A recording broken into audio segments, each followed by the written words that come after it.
तस्वीरें भयावह व विचलित कर देने वाली हैं। कुंभ से आए मौनी अमावस्या के दिन स्नान के लिए आगंतुकों की भीड़ में भगदड़ से गई जाने व रोते बिलखते परिजन व श्रद्धालुओं के चेहरे अचानक भीड़ आ गई, भीड़ में हम फंस गए, लोग धक्का मारने लगे। साफ साफ बता रहे थे कि सरकार के जो कर्मी हैं, जो प्रशासन से लोग जुड़े हुए हैं, यूनेस्को के द्वारा व संस्कृति व पर्यटन मंत्रालय के द्वारा दिए गए अनुदानों को छोड़ दें। 2017 में यूनेस्को ने भारतीय संस्कृति के इस विरासत की धरोहर को अपने अमूर्त सांस्कृतिक श्रेणी में जोड़ा। उसके लिए भी सरकार को और इन संस्थाओं को फंडिंग होती है। मैं आपको बता दूं कि भ्रष्टाचार की जड़ें इतनी गहरी व मजबूत हो चुकी हैं, जिसका उपचार कैंसर से भी अधिक दुर्लभ व इसकी स्थिति भयावह होती जा रही है। अगर कोई सवाल खड़ा करेगा, कोई सवाल पूछेगा, तो मुझे पता है कि बड़े ही आराम से उसको करार कर दिया जाएगा कि ये संस्कृति विरोधी है, हिंदू धर्म से विमुख हो चुका है। लेकिन मेरा हिंदू धर्म में कितना आस्था है, मैं कितना मानता हूँ, मुझे वेद पुराण व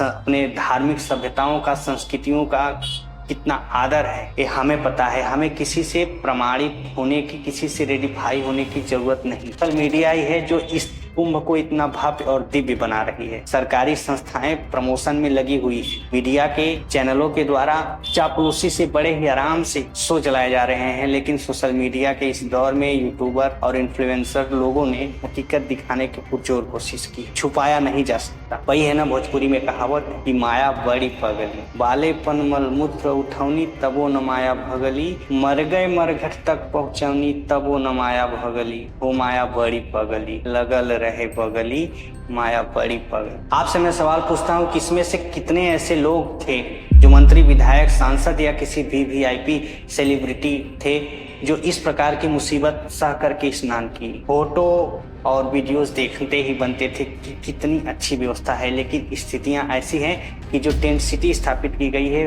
उसका किराया 1 लाख रुपए से अधिक एक रात का है। इसके बावजूद अगले महीने फरवरी महीने तक ऑलरेडी फुल, किसी भी आम आदमी को वहां पे एंट्री नहीं मिल रही है।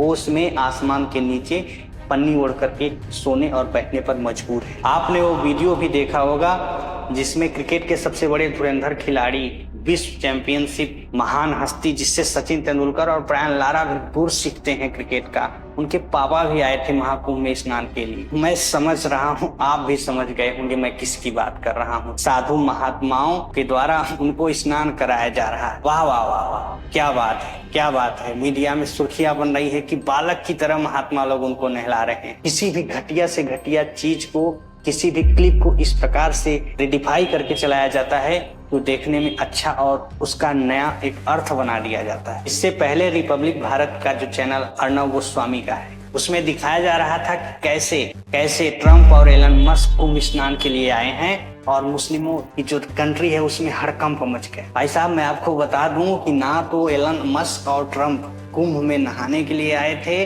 ना तो किसी मुस्लिम देश को हमारे इस पर्व से आपत्ति है। ये फेक न्यूज भी नहीं है, ये सोची समझी साजिश व षड्यंत्र का हिस्सा है, जिसको दिखाना उनका मकसद है अपनी वोट बैंक की राजनीति को मजबूत कर। ये जो ओछी राजनीति का दौर चल रहा है, यह स्थिति भयावह और शर्मिंदगी से डुबोने वाली। मैं अपने देश के मेहनतकश परिवारों से, शोषितों, वंचितों व मेहनतकश मजदूरों से कहना चाहता हूँ कि आप ही वो हो जो आस्था की जड़ें हो, आप ही वो हो जो खेतों में अन्न उपजाते हो, आप ही वो हो जो सीमा पर जवान बन करके हमारे देश की हिफाजत करते हो। आपसे ही भारत है, आप ही भारत के सच्चे नागरिक और आप ही भारत के सबसे बड़े टैक्स पेयर हो, और आपको ही देख करके विदेशी कंपनियां अपनी कारखाना भारत में लगाती हैं ताकि उनका माल बिके। आप ही सबसे बड़े मार्केट हो, आप ही सबसे बड़े किसी भी पार्टी के वोट बैंक हो, और आपको ही हर बार कतार में खड़ा होना पड़ता है।